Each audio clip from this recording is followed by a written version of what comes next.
Et Driss, quelle est ta définition d'ailleurs de l'influence par rapport à la manipulation et Bah, la propagande, les trois?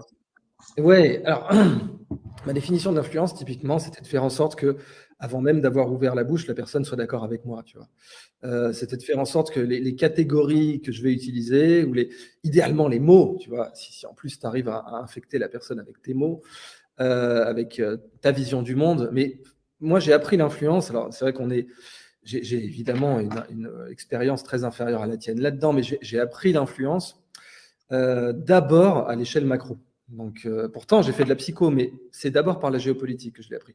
Donc, c'est en lisant Brzezinski que j'ai appris ma première vision de l'influence, qui était Le grand échiquier. regarder pardon? Le grand échiquier. Oui, le grand échiquier, Le grand exact. chessboard.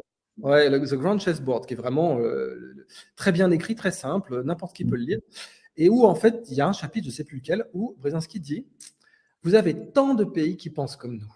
Voilà. Vous avez tant de pays qui pensent comme nous, qui pensent aussi, tu vois, la liberté, tout ça, hein, qui pensent, qui sont d'accord avec nous et qui pensent avec les mêmes catégories que nous. Voilà.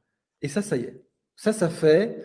Alors, il explique bien sûr, Brzezinski, que quand même le pouvoir, c'est Washington, le FMI, la Banque mondiale, etc. Mais il dit, de base, on a tant de pays dans le monde qui pensent comme nous, et cette force culturelle que les Américains avaient mise au point avec Hollywood, etc., comme tu le sais, Frank Capra, Why We Fight, enfin tous ces grands films.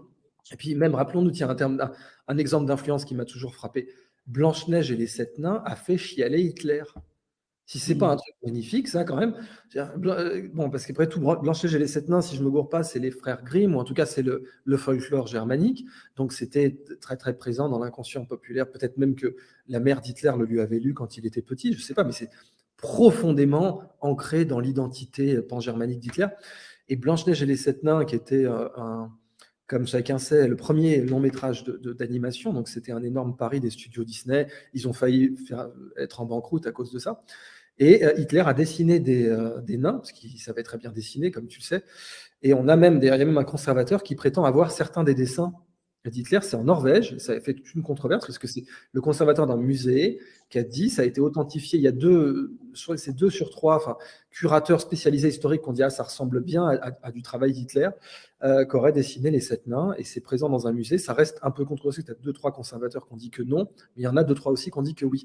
Et donc, réussir à faire chialer un mec qui en a absolument rien à foutre de tuer des millions de personnes, si ça, c'est pas le sommet de l'influence, je sais pas ce que c'est, quoi.